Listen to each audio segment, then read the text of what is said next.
먼저 주의 이름으로 여러분께 문안을 드립니다.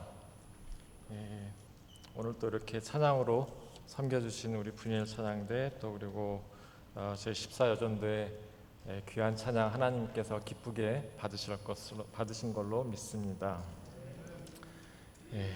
주일 저녁, 요즘 저녁 예배 드리는 교회가 흔치 않은데 주일 저녁 주의 말씀 사모하는 마음으로 주의 제명 오르신 사랑하는 은평교회 성도 여러분 위에 하나님의 크신 은혜와 평강이 함께 하시기를 소원합니다. 또 이렇게 말씀 전할 수 있는 기회와 또 선교 보고 할 수 있도록 허락해 주신 박지원 목사님 또 교회 당회 위에 감사 말씀 먼저 드립니다. 저희가 2014년에 마지막으로 안식년을 들어왔기 때문에 만 10년 만에 들어왔습니다. 한국이 너무 많이 변해서 아직도 어색하기도 하고 어리둥절하기도 하고 깜짝 놀래서 또 키오스크 앞에 쓰면 진땀 나고 막 그럽니다 지금. 한국이 정말 다이나믹하고 변화가 빠른 나라라는 거 새삼 느끼고 있습니다.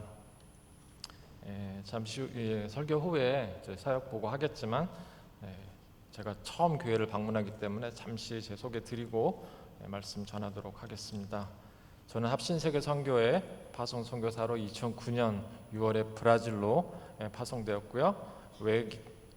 국제선교회가 운영하는 현지인, 그러니까 브라질 사람들을 대상으로 하는 선교사 훈련원 MTC 브라질에서의 사역을 위해 이듬해 1월 2010년 1월에 외 국제선교회에 허입되었고요. 듀얼 멤버십으로 지금까지 14년째 MTC를 섬기고 있습니다. MTC에서 저희가 어떤 사역들을 하는지는 말씀 전한 후에 선교 보고 할 때 그때 좀 더 자세하게 말씀드리도록 하겠습니다. 이번에 들어온 게요, 지난 6월에 부산 호산학교에서 열린 합신세계 선교회 선교사 대회 참석자 귀국에서 기간을 이용해서 더불어 안식을 또 보내고 있습니다.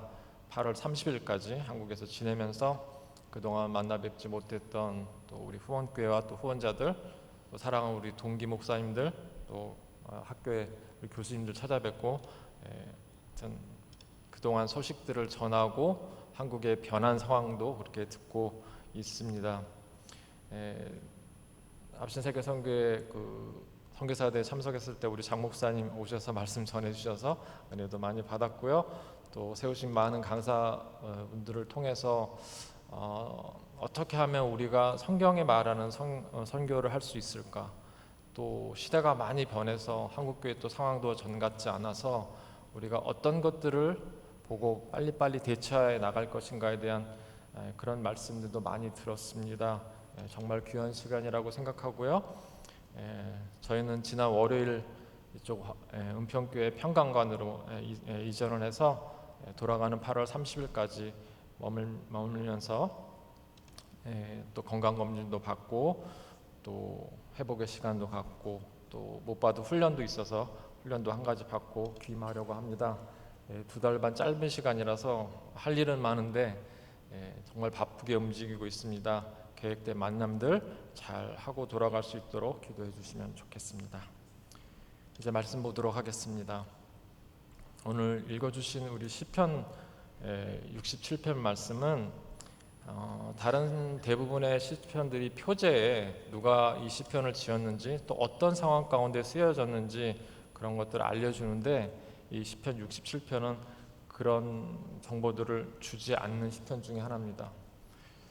하지만 이 시편을 읽다 보면 시인이 모든 민족들이 하나님의 구원을 경험하기를 간절히 소원하는 마음으로 중보자로서 탄원하는 것을 우리 분명히 알 수 있습니다. 오늘 우리가 읽은 본문에 우리라는 말이 여러 번 등장하는데요. 1절, 또 6절, 7절에 이 우리라는 말은 2절의 모든 나라 또는 우리가 한글판에 보면 그땐 거기엔 만방이라고 번역이 되어 있는데요. 이 말과 대비되는 말로서 하나님의 택한 백성, 그러니까 이스라엘을 말하는 것이고요. 모든 나라란 이스라엘을 제외한 하나님을 알지 못하는 이방 백성을 말하는 것입니다. 시편 저자는 먼저 하나님께서 우리를, 그러니까 하나님의 백성 이스라엘을 긍휼히 여기셔서 복을 주시길 원하며 하나님의 얼굴빛을 이스라엘에게 비춰달라고 그렇게 기도하고 있습니다. 얼굴 또는 얼굴빛을 비추다라는 표현은 구약 여러 곳에서 나타나는데요. 대표적으로 우리가 잘 기억하는 본문이 민수기 6장 말미에 나오는 소위 제사장 또는 아론의 축도라는 데서 나오죠. 그리고 축복성으로도 즐겨 부르는 그런 곡 아닙니까? 여호와는 내게 복을 주시고 너를 지키시기를 원하며 여호와는 그 얼굴로 내게 비추사 은혜 베푸시기를 원하며 여호와는 그 얼굴을 내게로 향하여 드사 평강 주시기를 원하노라. 유럽이나 미국의 많은 교회 목사님들이 또 주 예수 그리스도의 은혜와라고 시작되는 고린도후서 13장 13절 그 바울의 축도보다 민수기 6장에 있는 이 말씀으로 축도를 많이 한다고들 합니다. 물론 요즘 한국계 목사님들 많이 하시는 것 같아요. 그리고 시편 80편을 보면 시인 아삽이 하나님께 고난과 또 그런 비참한 처지 가운데 있는 이스라엘을 불쌍히 여겨주십사라고 돌아봐 주시기를 호소하면서 주의 얼굴빛을 비추사 우리가 구원을 얻게 하소서 그런 표현이 3번이나 반복해서 나타납니다. 시인의 간절한 소망을 보여주는 것이죠. 그러니까 얼굴 또는 얼굴빛을 비추다라는 그런 표현은 하나님의 사랑, 자비, 긍휼, 은혜를 베풀어 주소서 하라는 그런 표현입니다. 그런데 시편 67편에서 우리가 결코 간과해서는 잊어서는 안 되는 중요한 사실이 있습니다. 이스라엘에게 은혜를 베푸시고 긍휼을 베푸시고 사랑을 베풀어 주시고 복을 주시기를 간절히 간구하는 이유가 과연 뭘까요? 우리가 1절, 2절 말씀 한번 같이 보겠습니다. 하나님은 우리에게 은혜를 베푸사 복을 주시고 그의 얼굴빛을 우리에게 비추사 주의 도를 땅 위에 주의 구원을 모든 나라에게 알리소서. 제가 굳이 영어로 한번 읽어보겠습니다. May God be gracious to us and bless us and make His face shine upon us, that your ways may be known on earth, your salvation among all nations. 제가 굳이 영어로 읽은 이유가 영어뿐만 아니라 대부분의 서양 언어들의 그 번역들을 보면 2절에 시작할 때 that 하는 거기 나온 게 있어요. 목적을 말하는 거거든요. 하나님은 우리를 복 주셔야 할 이유가 다른 데 있지 않고 하나님의 그 구원의 길이 모든 만방에 알려지기를 바란다. 모든 만방에 알려지기 위해서 우리를 복달라고 그렇게 기도하고 있는 겁니다. 생각해 보셨어요? 1절, 2절의 이 2개 문장은 사실 연결되어 있는데요. 1절은 하나님께서 이스라엘에게 은혜를 베풀어 주시고 복을 주시고 자비를 베풀어 주시기를 주소서라는 소망이 담겨 있고 2절에는 그런 소망에 대한 이유 또는 목적이 있다는 겁니다. 다시 한번 말씀드립니다. 주의 도가 온 땅 위에 주의 구원이 모든 나라에 알려질 수 있도록 또는 알려지기 위하여 복을 베풀어 주십사라고 시인이 기도하고 있는 겁니다. 그러니까 시편 저자는 하나님께서 하나님 백성 이스라엘에게 은혜 베푸셔서 복을 주심으로 이스라엘이 평화와 번영을 누림으로 주의 도가, 주의 구원의 도가 하나님의 사랑과 은혜가 넘치는 하나님의 뜻이 이 땅 위에 알려지기를 바라기 때문에 라는 것이죠. 여기서 하나님의 뜻이란 무엇일까요? 하나님이 세상을 사랑하셔서 인류를 구원하시고자 세우신 하나님의 구원 계획이 모든 나라에게 알려지기를 바란다는 그런 마음에서 시인은 간구하고 있는 겁니다. 시편 기자는 믿음 없는 이스라엘이 하나님의 축복을 마치 오로지 민족 이스라엘에게만 배타적으로 주시는 것이라고 오해하고 있었어요. 그런데 하나님의 그 진정한 뜻은 하나님의 택하신 이스라엘 백성, 그 민족 이스라엘에게만 아니라 하나님의 통치가 온 세상에 편만하게 되기를 바라셨던 거죠. 이 하나님의 뜻을 알고 시편 기자가 깊은 신앙적 통찰 가운데서 그 자기의 소망을 토로하는 기도입니다. 이 말은 하나님의 복주심으로 구원에 이루고 하나님을 경외하고 주의 규례를 지킴으로 강성해지고 번영하는 이스라엘을 이방 백성들이 목도함으로써 그들도 역시 하나님의 크신 권능과 주권을 인정하고 또 이스라엘이 누리는 동일한 구원의 복에 참여하기를 갈망하고 있는 것입니다. 하나님의 구원이 이스라엘에게 국한된 것이 아니라 모든 나라에게 열려 있다는 것이죠. 성경에 이런 좋은 예가 있습니다. 여러분 이방 여인 라합을 기억하시죠? 그는 하나님을 알지 못했던 이방 여인이고요. 더군다나 몸을 파는 여인이었습니다. 그런 여인이 여호수아 갈렙을 숨겨주고 이런 말을 합니다. 여호수아 2장 10절 11절 말씀 보겠습니다. 이는 너희가 애굽에서 나올 때 여호와께서 너희 앞에서 홍해 물을 마르게 하신 것과 너희가 요단 저편에 있는 아모리 사람의 두 왕 시온과 옥에게 행한 일 곧 그들을 전멸시킨 일을 우리가 들었습니다. 우리가 듣자 곧 마음이 녹았고 너희의 연고로 사람이 정실을 잃었나니 너희 하나님 여호와는 상천하지의 하나님이시니라. 아멘. 여러분 이 신앙 고백을 한번 보세요. 오히려 광야 40년 동안 수없이 하나님께서 베푸신 그 이적을 경험한 이스라엘 백성보다 더 진한 신앙 고백을 하고 있습니다. 요즘 그런 말 많이 쓰더라고. 뭐의 진심이라고. 정말 하나님을 향한 신앙 고백의 진심을 어린 고백을 하고 있는 것입니다. 여러분 우리가 잘 알고 있다시피 라합은 11장에 나오는 많은 믿음의 선지들과 나란히 기록되었고요. 야고보서 2장을 보면 행함 없는 죽은 믿음이 아닌 자기가 믿는 바를 정말 행한 살아있는 참 믿음의 소유자로 라합을 보증하고 있습니다. 그뿐입니까? 라합은 예수님의 족복 가운데 등장하는 4명의 여인 가운데 하나, 그러니까 예수님의 육신의 할머니가 되는 특권도 누렸습니다. 그렇듯이 이방인들도 하나님의 주권을 인정하고 구원에 이르기를 바라는 그런 기도를 드렸던 사람이 67편 기자만은 아닌 것 같습니다. 우리가 또 잘 알고 있듯이 성전을 완공하고 하나님께 봉헌한 솔로몬의 기도 가운데도 그런 기도가 들어 있습니다. 열왕기상 8장 41절에서 43절 말씀 제가 읽을 텐데요. 이 부분 제가 천천히 한번 읽어보겠습니다. 또 주의 백성 이스라엘에 속하지 아니한 자 곧 주의 이름을 위하여 먼 지방에서 온 이방인이라도 저희가 주의 광대한 이름과 주의 능한 손과 주의 펴신팔의 소문을 듣고 와서 이전을 향하여 기도하거든 주는 계신 곳 하늘에서 들으시고 무릇 이방인이 주께 부르짖는 대로 이루사 땅의 만민으로 주의 이름을 알고 주의 백성 이스라엘처럼 경외하게 하옵시며 또 내가 건축한 이 전을 주의 이름으로 일컫는 줄을 알게 하옵소서. 하나님께서 당신의 택한 백성 이스라엘을 처음 조성하시기 위해서 아브라함을 부르실 때를 한번 기억해 보겠습니다. 창세기 12장 보면 하나님께서 아브라함을 향해 고향 친척 내 아비 집을 떠나라 그렇게 말씀하시고 내가 보여줄 땅으로 가라라는 말씀하시잖아요. 큰 민족을 이루게 하시고 복을 주셔서 아브라함의 이름을 창대하게 하시겠다라고 아브라함을 향해서 약속하실 때 창세기 12장 1절에서 3절 말씀 비춰주시면 아브라함을 향해서 하나님께서 이렇게 말씀하십니다.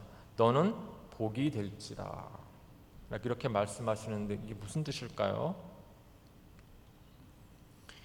현대인의 성경 보니까 이것을 풀어서 다른 사람들에게 복을 끼치는 자라고 그렇게 번역을 했고요. 쉬운 성경 보니까 다른 사람에게 복이 될 것이라고 번역을 했어요. 근데 사실 조금만 가보면 이 뜻이 무슨 뜻인지 분명히 드러납니다. 3절 말씀 볼까요? 3절 보면요. 3절 전반부에 아브라함을 축복하는 사람에게는 하나님께서 복을 주시고 저주하는 자에게 저주하시겠다고 하시면서 마지막 부분에 이렇게 말씀하십니다. 땅의 모든 족속이 누구를 말미암아서요? 너를 말미암아 복을 얻을 것이다. 그러니까 아브라함이 큰 민족을 이루고 그에게 복을 주셔서 이름을 빛나게 하시고 또 다른 사람의 복을 끼치는 사람으로서 또 복의 통로가 되도록 만들어 주시겠다고 하나님께서 하신 그 언약의 궁극적인 목적은 아브라함과 그 후손 그러니까 민족 이스라엘만을 잘 살게 하겠다는 것이 아니었어요. 모든 민족이 아브라함을 통해서 복을 받게 된다라는 그런 말씀입니다. 여러분 여기서 말하는 복 이렇게 잘 먹고 잘 사는 복 아니라는 거 아시겠죠? 그러니까 하나님께서 아브라함의 가정을 통해서 이스라엘 백성을 조성해 가시는 그 이유가 바로 모든 민족, 그러니까 이방 백성에게도 구원의 길을 여시는데 이스라엘 백성을 택해서 제사장 나라 되도록 하신 것입니다. 즉 이스라엘은 하나님의 구원 사역의 도구였던 것이죠. 그런데 이스라엘은 이것을 착각하고 있었어요. 지금도 착각하고 있어서 오로지 자기들만이 하나님의 백성이고 자기들에게만 그 구원이 국한되어 있다라고 지금도 착각하고 있습니다. 우리가 소위 말하는 시오니즘에 빠져 있는 것이죠. 시인은 바로 이 하나님의 언약, 즉 이스라엘 백성을 통해서 이방 민족을 부르시겠다는 하나님의 뜻을 따라서 이 간구를 지금 하나님께 드리고 있는 것입니다. 솔로몬의 기도가 그랬듯이 또 이사야를 비롯한 많은 선지자가 예언했듯이 이방인을 향한 하나님의 구원 계획을 마음에 품고 기도하고 있는 것입니다. 이런 간구를 한 시인은 3절 5절에 하나님이여 민족들이 주를 찬송케 하시며 모든 민족들이 주를 찬송케 하소서. 오늘 제가 이걸 오늘 설교의 제목으로 정했는데요.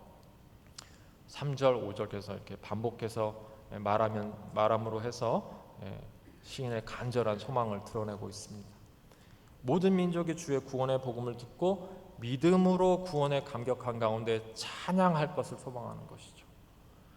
여러분, 우리가 너무나 잘 아는 설교가요, 신학자요, 또 선교 신학자긴 한 존 파이퍼는 시편 67편을 들어서 우리가 선교를 해야 되는 이유를 설명하는데 예배가 없기 때문이다라고 말해요. 예배가 없는 곳에 하나님을 향한 예배가 있도록 하기 위해서 우리가 선교해야 된다라고 그렇게 말하고 있는 것이죠.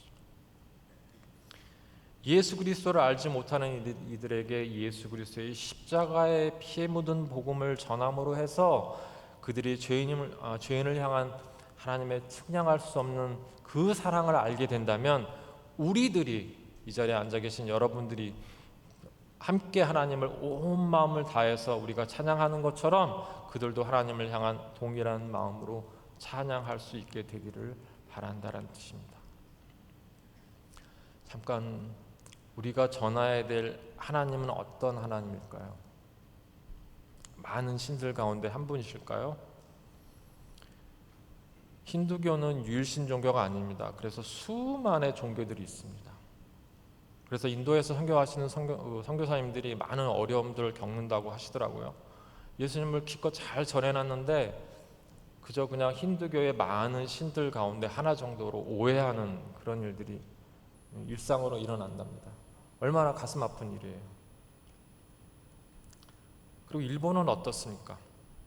우리 목사님 다음 주 일본 가신다고 하는데요. 이번 주에 일본 가신다고 하는데요. 일본 선교도 참 열매가 없는 곳입니다. 선교사님들이 참 힘들어하세요. 그런데 일본도 온갖 잡신들이 많거든요. 제가 브라질 가서 처음 그 포르투갈어를 배울 때 일본인 주재원 가족들이랑 같이 배웠습니다. 제가 일본에 한 2년 정도 일본어를 배우기 위해서 그때 어학연수 갔던 게 있어서 한 10년 만에 일본어를 이렇게 포르투갈어를 배우는데 써야 되는 상황이 됐어요. 가능할까? 한번 제가 조금 우려를 했는데 그 선생님이 일본인 3세셨어요. 그러니까 3세신데 일본에 2년 동안 가서 어학연수 받고 온 그 선생님의 일본어 실력이 제가 그분의 일본어 이해하는 데 별 어려움은 없었어요. 근데 같이 공부하는 동료 가운데 일본의 천리교 포교사가 하나 있었거든요. 젊은 친구였는데 그러니까 브라질에 와서 일본어를 배우고자 하는 사람들, 우리가 이제 한국어 배우는 이제 한류 때문에 한국어 배우기를 원하는 젊은 사람들이 많잖아요. 선교지에서도. 그래서 선교사님들이 이제 한국어 교실을 통해서 접촉점을 찾으려고 하는 분들도 많이 계신데 이 친구는 일본어를 통해서 천리교를 포교할 그런 접촉점을 찾으려 했던 것 같아요. 근데 그 친구가 저한테도 포교를 하려고 하더라고요. 그래서 아니 나는 크리스찬이다 그랬더니 그 친구가 하는 말이 그 아무 문제 없다는 거예요. 천리교 교리로는요, 천리교를 믿으면서 다른 종교를 가는데 아무 문제가 없대요. 교리적으로 아주 일본적인 그런 종교입니다. 좀 너무 어이가 없어서 웃지도 못하고 참 표정 관리하기 힘들었던 그런 기억이 납니다. 어떻습니까? 우리 하나님이 많은 신들 중에 한 분이신가요? 불교의 부처가 있고 이슬람의 알라신이 있고 힌두교의 수많은 또 일본의 신도의 그런 모든 그런 잡신들, 또 아프리카의 각각 그런 정령신들, 우리 하나님이 동등한 급인가요? 아니면 하나님이 이런 신들보다 조금 나으신 분인가요? 아직 그 정도는 아니죠. 우리 하나님 얼마나 뛰어나신 분인데요, 이렇게 높으신 분인가요? 제가 고등학교 때 좀 까불면서 그런 말을 한 적이 있었어요. 세상에 많은 신이 있지만 내가 믿는 신은 하나님이다, 이렇게 호기를 부린 적이 있습니다. 그렇지 않죠, 절대로. 우리가 믿는 하나님은 한 분이시고요, 유일하신 참 하나님이십니다. 하나님 외에는 우리가 경배할 신은 존재하지 않습니다. 다만 사단이 초자연적인 힘들을 이용해서 우리를 미혹할 뿐입니다. 한국교회 신앙의 선배들을 우리가 한번 기억해 보겠습니다. 신앙의 절개를 지키려고 남한 많은 분들이 실향민으로 아직도 살아 계시죠. 제가 한 15년 전에 일본을 잠깐 다녀왔었는데 브라질 선교사 한 명을 제가 만나러 갔었어요. 이분은 제가 사실은 그분이 일본으로 파송되기 전에 브라질에서 잠깐 만났었는데, 그때 그분이 일본 선교를 위해서 무려 18회 18년 동안 일본 선교를 위해서 기도하고 준비하고 계셨다고 그래요. 제가 일본에서 가까운 한국에 살고 또 제가 일본에서 2년 살았다는 그런 것들 때문에 만났을 때 많은 얘기들을 했었는데, 그분이 그 18년 준비하면서 또 일본어를 배우기 위해서, 일본 문화를 익히기 위해서 브라질에 있는 그 일본 아주 소수들만 모이는데 그 일본 교회를 다니면서 일본 성도들에게 봤던 그런 상처들, 그런 얘기들도 많이 했었습니다. 사실 브라질에서는 일본어 배우기가 쉽지 않아요. 상파울루에는 일본인 커뮤니티가 굉장히 큰 게 있어서 그나마 이제 그런 학교들도 있고 한데, 시골에 가면 그런 일 좀 쉽지 않죠. 그래서 제가 그 선교사님 좀 격려하려고 제가 일본에 갔을 때 일부러 만나러 갔습니다. 그때 한국 선교사님은 공교롭게 많이 뵙지 못하고 이제 서양 선교사님을 많이 뵀었는데, 그 서양 선교사님들이 세워놓은 교회, 이제는 이제 대부분 교회 담임 목사님들이 일본 목사님들이셨어요. 근데 그 목사님들 가운데 한 분이 저한테 이런 질문을 하십니다. 일본 목사님이 어떻게 하나님이 우리 일본 교회가 한국보다 복음을 먼저 받았는데 한국 교회는 이렇게 복을 주시고 일본 교회는 이렇게 아직도 연약하고 작고 그러냐? 여러분 아세요? 일본의 기독교 인구가 1%도 안 됩니다. 그 1%도 막 이런 이단들 다 섞여 있는 거예요. 그러니까 정말 복음적인 신앙을 갖고 있는 일본인들은 0.3%밖에 안 됩니다.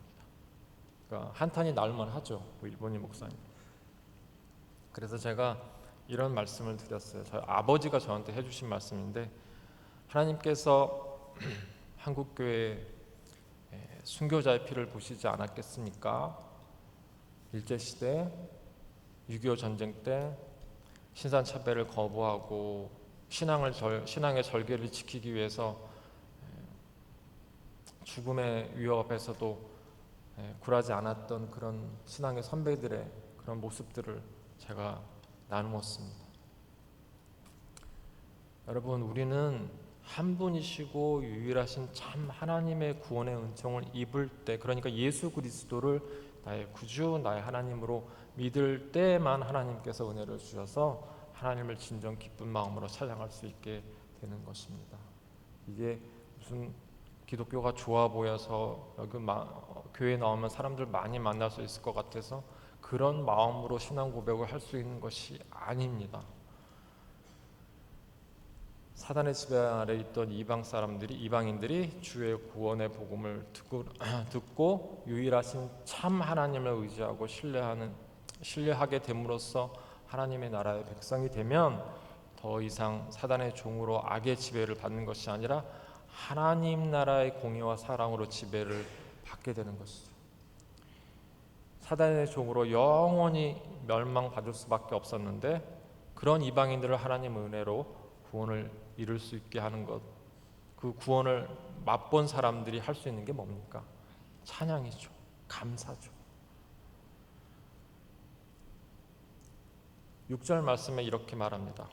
땅이 그 소산을 내어 주었으니 라는 표현은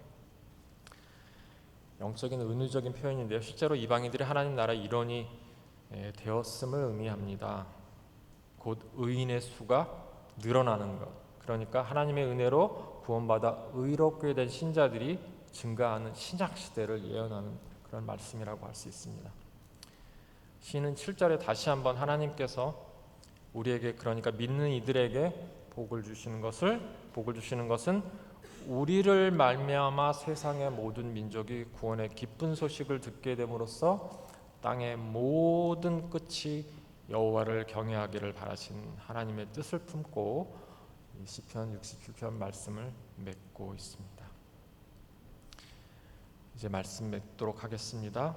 여러분, 하나님께서 믿는 우리에게 복을 주셔서 우리가 말씀 가운데서 복된 삶을 살도록 허락하신 이유가 뭐라고 했죠? 제가 우리만 세상에서 도무지 알 수 없는, 세상이 도무지 줄 수 없는 하늘로부터 오는 평안과 안식과 천국을 바라보는 삶을 살고 그게 끝이 아니라 이방인에게도 이 복이 흘러가도록 하라고 주신 것입니다. 그 복이 한국에 있는 이방인에게도 당연히 흘러가야겠죠. 그러나 그게 끝이 아니라 세계 곳곳에 주의 복음을 듣지 못한 사단의 권세 아래서 아직도 신음하고 있고 고통스러운 가운데 있는 그들에게도 흘러가게 해야 하는 것입니다. 여러분도 이 시편 67편 기자처럼 기도할 수 있게 되기를 바랍니다. 나만이 아니라, 내 가정만이 아니라, 내 교회만이 아니라 열방을 품는 기도를 하실 수 있게 되길 바랍니다. 열방이 주의 거룩하신 이름을 찬양하기를 소망하는 그런 간절한 기도를 드릴 수 있게 되기를 바랍니다. 여러분, 교회는 영적인 이스라엘입니다.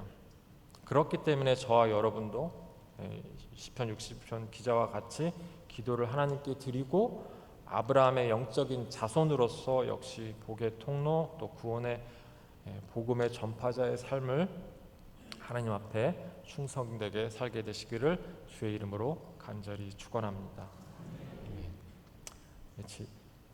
이제부터 선교 보고를 하도록 하겠습니다. PPT 준비해 주시면 좋겠습니다.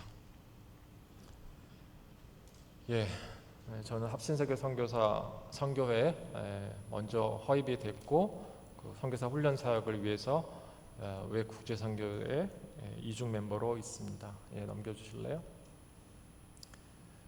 저희가 2009년에 브라질로 파송될 무렵에 찍은 사진입니다. 근데 넘겨주실래요? 저희 아이들이 커서 넘겨주세요. 한 번 더 클릭해 주시고요. 이제 이렇게 컸습니다. 14년 동안 이렇게 커서 큰아들이 23이 됐고요. 둘째 아이가 21, 막내가 지금 18, 고3입니다. 저희가 이번에 2달 반 나왔는데 저희 파송교회 어떤 집사님이 그러시더라고요. 한국에서는 도저히 있을 수 없는 일을 하신다고. 그러니까 고3짜리 애를 혼자 두고 왔다는 걸 뭐라고 하시는 거예요. 근데 이번에 나오지 못하면 또 얼마를 기다려야 될지 몰라서 아이들과 잘 얘기해서 최소한으로 해서 저희 2달 반 기약으로 한국에 나왔습니다. 넘겨주실래요? 제가 이 보고를 두 부분으로 나눠서 제가 보고할 텐데요. 저희 MTC가 세워진 게 1984년이고요. 제 밑에 제가 몽치스클라루스라고 적었는데 저 이제 시골 도시에 37년을 있었습니다. 2021년까지. 그때 사역이 첫째 부분이고, 그리고 이사를 해서 지금은 벨로리존치라고 이제 대도시로 저희가 이사를 했는데 거기 2년 반 사역 그렇게 나눠서 보고하도록 하겠습니다. 다음. 거기 있을 때는 무려 11헥타 넓은 땅에서 있었어요. 그래서 이렇게 번듯한 본관 건물도 있었고요. 3층은 강당, 2층은 강의실, 또 교수들, 또 연구실, 제 1층은 도서실, 또 그 밖에 이제 그 행정 관련된 사무실들이 있었고요. 넘겨주실래요? 예, 저희 집사람인데요. 그 당시에 도서관장이었습니다. 저희가 거의 한 3만 권 정도 책을 소장하면서 학생들을 위해서 섬겼고요. 이렇게 식당도 별도의 건물이 있었고요. 지금 왼쪽 편으로 보이는 데는 거의 여학생 기숙사였습니다. 예. 사진들이 많이 있지만 제가 2017년 사진을 요게 제일 잘 나온 것 같아서 그때만 하더라도 이렇게 학생들이 많이 있었고요. 거의 한 25명 가까이 될 것 같은데요. 예, 그런 시절이 있었는데, 그리고 스태프들도 이렇게 풀타임 스태프만 14명, 미국 사람도 있고 브라질 사람도 있고 베네수엘라 사람도 있고 또 우리같이 한국 사람도 이렇게 다양한 국적의 선교사들이 섞여서 우리 학생들을 섬기고 있었습니다. 그랬는데 이건 제가 세계 종교 강의하는 모습입니다. 저희 학생들이 세계 종교를 배우는 이유가 있습니다. 아니 기독교가 복음만 잘 전하면 되지 왜 굳이 세계 종교라는 그런 과목을 배우나 싶어하는 분들 계실 텐데, 복음을 더 잘 전하기 위해서 이 과목들을 배웁니다. 우리가 적을 잘 알아야 되듯이 선교지의 그런 신앙들이 어떤 것인지를 알면 복음을 보다 효과적으로 전할 수 있기 때문에 이 과목을 배우는데, 한 학기에 이제 여러 종교들을 다르게 되죠. 기독교를 우리가 단 일주일 만에 단 한 학기 만에 다 말할 수 없듯이 세계 많은 종교들이 꽤 심오합니다. 나름 심오합니다. 그래서 이제 짧은 시간 안에 한 시간상으로 한 짧게는 4시간, 길게는 한 6시간 정도에서 세계 주요 종교들을 다룹니다. 그래서 내가 왜 그 선교지의 그 종교, 신앙 행위들을 또 신앙생활을 하는 모습들을 연구해야 되는지 그 필요성을 알 수 있도록 하기 위해서 이 과목들을 공부합니다. 제가 한국에서 THM을 선교학으로 했기 때문에 이 과목에 대한 애착이 있어요. 굉장히 중요한 과목이라서 또 다행히 또 이 과목을 저한테 맡겨주셔서 제가 지금까지 거의 한 13년? 14년 제게 가르치고 있습니다. 네. 그 몽치스 클라리스에 있었을 때는 선교사 훈련원뿐만 아니라 신학교 역할을 같이 했어요. 그래서 3년, 4년 과정까지 있어서 저희 학교를 졸업하고, 저희가 이제 교단은 아니기 때문에 이제 학생들을 안수를 할 수는 없고, 저희 학교를 졸업하면 다시 교단으로 돌아가서 필요한 과목들을 더 공부하고 그 다음에 이제 교단의 형편에 따라서 이제 안수를 받게 된 그렇게 되죠. 그래서 그때 헬라 히브리어도 제가 가르쳤습니다. 제가 원래는 제가 원래 원했던 것은 성경 번역 선교사였습니다. 그래서 그 사역을 위해서 제가 헬라 히브리어 합신 다닐 때 굉장히 열심히 공부했는데 다 말씀드릴 수는 없고 하나님 그 사역 허락하시지 않았는데, MTC에 갔더니 그 당시에 브라질 구약학 박사님이 이제 헬라 히브리어 다 가르치셨는데 이제 연세가 많으셔서 이제 그만하고 싶다고 하시고 저한테 부탁하셔서 제가 또 가르치다 보니 또 한 10년 그렇게 가르쳤습니다. 네. MTC 사역자들은 강의만 하지 않고요, 행정도 맡아서 하는데 이게 쉬운 일이 아닙니다. 물론 행정이 반드시 필요하죠, 이 학교가 돌아가려면. 그래서 제가 그 전에는 차량 관리도 하고 이런 것들도 했었는데, 2015년에 저희 그 당시 부원장이 재정 일을 맡고 있었는데 좀 도와달라고 해서, 나는 원래 숫자는 별로 안 좋아하는 사람이다. 내가 글자는 참 좋아하는데 숫자는 별로 안 좋아하는데 필요하니까 돕도록 하겠다라고 시작했는데, 제가 내년이면 만 10년을 재정 일을 보고 있습니다. 쉬운 일 아니고, 아까 무슨 돈 계산하는 게 힘들어서가 아니라 지출 결정하는 게 쉽지 않더라고요. 돈이 많으면 달라는 대로 다 주면 되잖아요. 근데 어려운 상황 가운데 지출 결정하다 보니까 제 머리도 많이 빠졌습니다, 그때. 네. 제가 하던 사역 가운데 타문화 사역 인턴십 그거 잘 코디해서 학생들이 타문화 현지에 가서 언어의 어려움도 겪어보고 음식이 잘 맞지 않아서 힘들어하는 그런 것들을 경험하는 시간들이 있습니다. 이 인턴십 기간이 최소 45일인데 그때 인도로 인턴십 나갔다가 들어온 이 두 사람 부부인데요. 저희가 멘토링도 했던 그 부부인데 그때 다녀와서 지금 제가 하듯이 이렇게 사역 보고한 이후에 같이 기도하는 모습입니다. 저희가 선교사 훈련원이다 보니까 이 타문화를 경험하는 그런 시간들이 있습니다. 뭐 여러 문화들을 이제 접하게 되는데 아프리카 문화의 밤이라고 지금 제가 볼 때 왼쪽이고 여러분은 오른쪽이 될 것 같은데요. 지금 손 이렇게 빨고 있는 거 보이시죠? 예, 아프리카 그 기네비사우에 그 땅콩으로 만든 음식을 먹는데 손으로 먹는 거 한번 체험해 보고 있습니다. 예, 브라질 사람은 인디오 아니고선 손으로 먹지 않습니다. 예, 다음 거 보여줘. 예, 그리고 MTC에서는 교실 수업도 참 중요하고요. 그리고 멘토링도 참 중요한데 이 함께 노동하는 시간이 있습니다. 일주일에 한 번씩 학생들은 정해진 시간에 하고요. 제가 위에 스태프들도 함께 한다고 했잖아요. 저 뒷집이 저희가 살던 집인데 그 앞에 저렇게 기계로 열심히 잔디도 깎고 저희 11헥타의 거의 한 3분의 2가 저런 잔디입니다. 비만 오면 아주 순식간에 자라서 하여튼 저 잔디 깎는 일도 그렇게 녹록한 일이 아니었습니다. 예. 네, 저희 집사람도 저 뒤에 있는 브라질 저 선교사는 그 교장 부인입니다. 다 우리 예외 없이 우리도 함께 같이 노동 시간에 참여하고 우리가 먼저 솔선수범 해야지 학생도 따라서 하잖아요.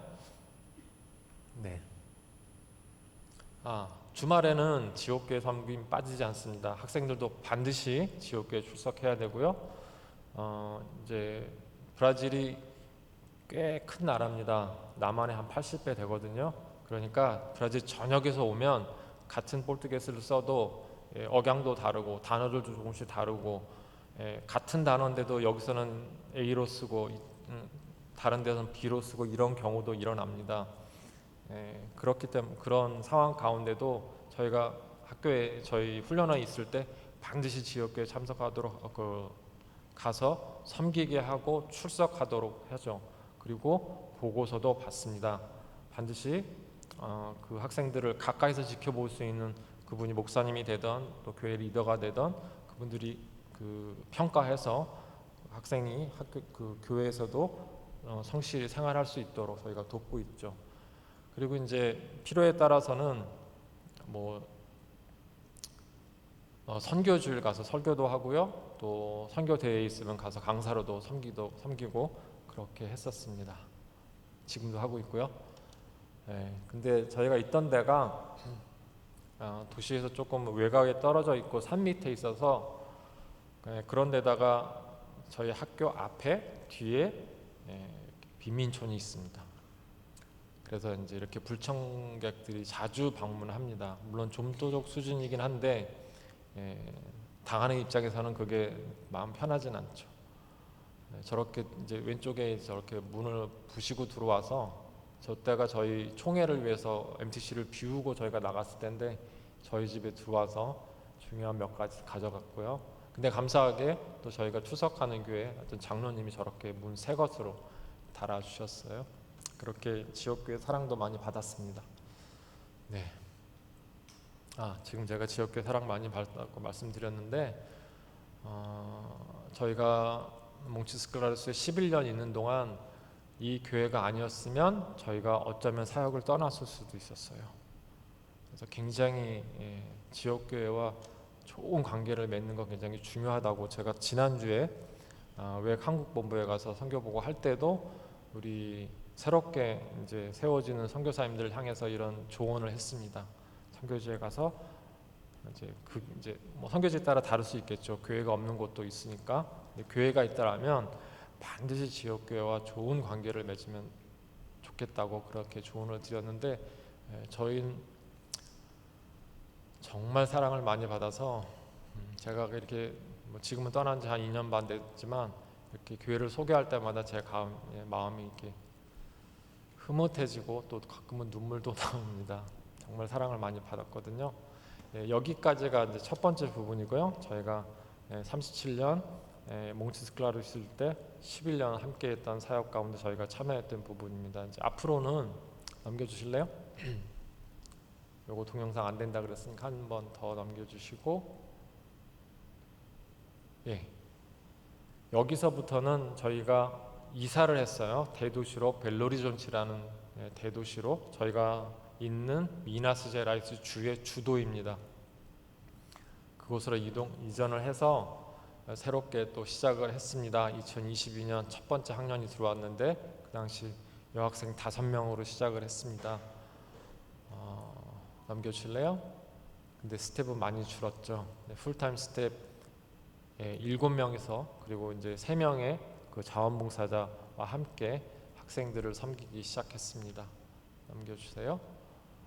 예, 그 전에 있을 때는 막 자기 교수들도 다 연구실 하나씩, 자기 사무실 하나씩 있었는데 지금 저희가 있는 곳은 임시 장소입니다. 왜냐하면 몽치스클라르스 그 캠퍼스가 아직 팔리지가 않아서 그게 팔려야지 저희가 새로운 장소를 구입하게 되는데 지금 아직 3년이 다 되는데 아직 팔리지 않아서 좀 이렇게 3개 부서가 한 사무실에 이렇게 동거하고 있는 모습입니다. 이 부분 여러분 기억해 주시고 기도해 주시면 좋겠습니다. 거의 2년 넘게 제가 보내는 기도 편지에 매번 등장하는 기도 제목입니다. 몽치스클라르스 그 캠퍼스가 빨리 팔려야지 새로운 도시 벨로리존치에서 저희가 MTC가 추구하는 그 훈련 철학들을 가지고 바르게 훈련을 진행할 수 있을 것 같아서 참 시급한 문제라서 제가 다시 한번 말씀드립니다. 네, 제가 분명히 제가 좀 전에 집사람을 도서관장이라고 소개했는데 지금은 책이 많이 줄었죠. 이제 일단은 신학 훈련을 하지 않기 때문에 그 책들을 일단 정리하고 또 오기 전에 그 지역교회 어떤 침례 교단 목사님이 거기 교단 신학교를 하시겠다고 해서 저희가 그 신학교의 책을 일부 아주 저렴한 가격에 팔기도 하고 기증도 하고 이렇게 왔습니다. 그런데 선교 훈련은 계속 해야 하니까요. 지금 사진의 일부밖에 안 나오는데 저런 앵글로 된 책장이 5개 지금 있고요. 장소가 좁아서 지금 책을 다 못 두고 창고에 한 저만큼의 책들이 또 보관돼 있습니다.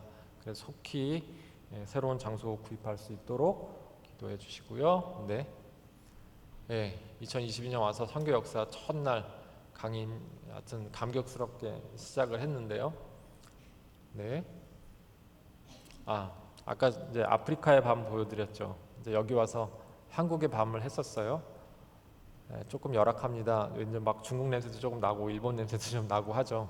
아직 한국 한류가 참 많이 퍼져 있지만 저희가 있는 도시에는 아직 저런 거 지금 엊그저께도 한 한식당에 가니까 정말 예쁜 거 돼 있던데 아직 그런 거는 구하지 못해서 조금 아쉽긴 하지만 저런 상태에서 하여튼 저희 집사람이 한국 음식 맛있게 만들어서 저희 학생들뿐만 아니라 본부 선교사들도 다 초대해서 한국 음식 이렇게 접할 수 있는 기회를 가졌습니다. 이거는 작년 제 생일이었네요. 집사람이 또 한국 음식에서 지금 저 젓가락질 하는 거 지금 가르쳐 주고 있는 모습입니다. 브라질에도 지금 한국 문화에 대한 관심이 굉장합니다. 제가 엊그저께 들었는데 브라질이 한국 문화 소비 세계 2위랍니다. 엄청 좋아하죠. 저희 교회, 저희가 출석하는 교회 그 성도님들도 저희한테 계속 뭐 봤냐 그러는데 제가 다 볼 수도 없고요. 근데 하여튼 열기가 대단합니다. 네. 계속 넘겨주세요. 이거는 저희가 처음으로 제 수업을 공개 강의로 한번 해봤어요. 쉽지 않은 일인데 했더니 또 반응이 너무 좋아서 이제 또 기회가 되면 또 하려고 하고요. 이렇게 공개 강의를 하면 제 강의만 들으러 오는 거거든요. 그러면 이제 끝나면 이렇게 수료증도 나눠주고 있습니다. 네. MTC 훈련 가운데 현장에 나가서 이렇게 하는 사역도 있습니다. 쉼터에 가서 거기에 이제 부서진 물건도 고치기도 하고요. 그 목욕 봉사도 하고요. 이제 거린들이 많이 오니까 그분들 그렇게 돕기도 하고 또 복음을 전할 기회를 찾기도 합니다. 네. 한국에 다인다각이란 말은 없죠. 저희가 2인 삼각이란 말 아시죠? 이제 저희가 왜 저 사진을 올렸냐면 저희 웩은 팀 사역을 위주로 하게 되는데 뭐 팀 사역이 좋은 건 아무도 부인 못할 겁니다. 효과적이고 시너지 효과도 있고 한데 그게 말처럼 쉽지는 않습니다. 그래서 그 쉽지 않다는 거 몸으로 한번 체험해 보라고 저런 훈련도 하고 있습니다. 네. 예, 대도시에 나와서 또 지역교회 성도들을 또 이렇게 교제할 수 있는 그런 기회도 있는데 저희 교장 부부가 출석하는 교회 플로레스타 장로교회 교우들이 저희 MTC에 오셔서 또 이렇게 선물도 주시고 같이 교제하는 시간도 가졌습니다. 네. 그리고 저희 학생들이 출석하는 교회에 가서 선교 예배를 저희가 주관해서 드리기도 하고요. 그때 마침 저렇게 한국에 관심 있는 그 담임 목사님, 저 태극기 들고 있는 분이 담임 목사님인데 그렇게 들고 사진 같이 한번 찍자고 해서 이렇게 사진도 같이 찍었습니다. 저희 아이들 데리고 가서요. 네. 저희가 그 전에는 다른 도시에 있다 보니까 그 웩 본부하고 그렇게 교류가 쉽지 않았어요. 한 400km 떨어져 있다 보니까 본부장 1년에 한두 번 만나는 게 고작이었는데 이제 같은 도시에 있다 보니까 저희가 같이 모여서 이렇게 금식기도 할 때가 있는데 한 번은 우리 MTC에서 한 번은 우리 본부에서 이렇게 본부와 좋은 교류 시간도 갖고 있고요. 다음 보면 저희가 특별히 이제 참 좋다고 생각하는 게 선교사님들이 안식년 오면 되게 이제 본부에 가서 디브리핑 하게 됩니다. 그동안 어떻게 지냈는지 어떤 어려움은 없는지 그런 것들을 보고하게 되는데 그때를 이용해서 우리 선교사님 초청해서 현장의 소식들도 듣게 되는 것이죠. 네. 그리고 지역교회 목사님들 모셔다가 지역교회가 어떻게 선교하면 좋겠습니까? 라는 부분에 대해서 저희가 답을 드리려고 애를 쓰고 또 우리 MTC가 어떻게 도와주면 좋겠습니까? 라는 그런 대화들을 하는 그런 나눔의 장도 가졌습니다. 네. 예. 이거 지금 2024년 지금 현재 저의 모습입니다. 이제 스텝들 다 하고 기숙사 생활을 하는 학생이 지금 4명이고요. 그 다음에 통학하는 학생이 6명 있습니다. 그 학생들 다 포함해서 아마 입학식 때 찍은 거 사진으로 기억하는데요. 이렇게 하여튼 3년째 되는데 조금씩 규모도 커가고 또 이런 실험적인 그런 저희 시도들도 해보는데 어쨌든 지금 현재 장소가 너무 좁아서 좀 힘든 상황입니다. 빨리 저희 그 몽치스클라루스 캠퍼스가 팔렸으면 좋겠습니다. 예. 제가 37년 몽치스클라루스에 있었다고 했잖아요. 이제 그렇게 저희 지금 2년 반 있어서 올해 돌아가면 이제 10월에 40주년 감사 예배 드리기로 했습니다. 10월 5일 날 하나님께서 그동안 40년 동안 우리 MTC와 함께 하시고 또 많은 훈련생들을 배출해서 선교지에서 잘 섬기도록 하시고 또 목회자들 가운데도 선교적 비전을 갖고 목회할 수 있도록 하나님 사용해 주신 것 감사하는 마음으로 40주년 감사 예배 드리려고 합니다. 네. 저 6가지 기도 제목 적었는데요. 제일 첫 번째 몽치스클라루스 캠퍼스 매각을 위해서 또 벨로리전치에서 새 캠퍼스 구입할 수 있도록 방금 말씀드린 대로 설립 40주년 감사 예배를 위해서 우리 학생들 타무나 인턴십 또 지금 4명 가게 되거든요. 이번엔 칠레로 가게 되는데 그걸 위해서 기도해 주시고 2005년 신입생들을 위해서 그 다음에 저희 8월 30일까지 한국에서 있는 일정 정말 만나야 할 분들 빠짐없이 다 만날 수 있도록 또 쉼과 회복의 시간 또 모든 일정들 순적하게 진행될 수 있도록 기도해 주시고 브라질에 남아있는 저희 아이들 윤수, 진수, 지윤이를 위해서 기도해 주시고 학생들이 점점 늘어나면 사역자도 늘어나야 되죠. 잘 섬기려면 사역자 충건을 위해서 기도해 주시면 좋겠습니다. 감사합니다. 자, 기도하고 마치도록 하겠습니다. 살아계신 하나님 감사합니다. 귀한 은평교회에서 그동안 저희가 사역했던 것들 나눌 수 있도록 시간 주신 것 감사합니다. 하나님, 우리 은평교회와 또 저희 사역이 잘 닿아서 함께 기도하며 하나님 나라의 확장을 위해서 이 MTC뿐만 아니라 은평교회와 여러 후원교회들이 함께 같은 마음으로 기도하며 나아갈 수 있도록 하나님 은혜를 더하여 주옵소서.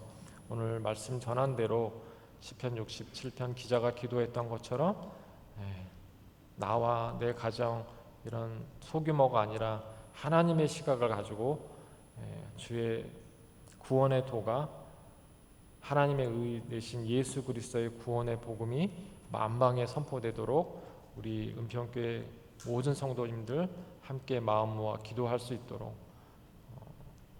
정말 주인 의식을 가지고 기도할 수 있도록 하나님 은혜로 함께하여 주옵소서. 감사 찬양 드리며 예수님의 이름으로 기도합니다.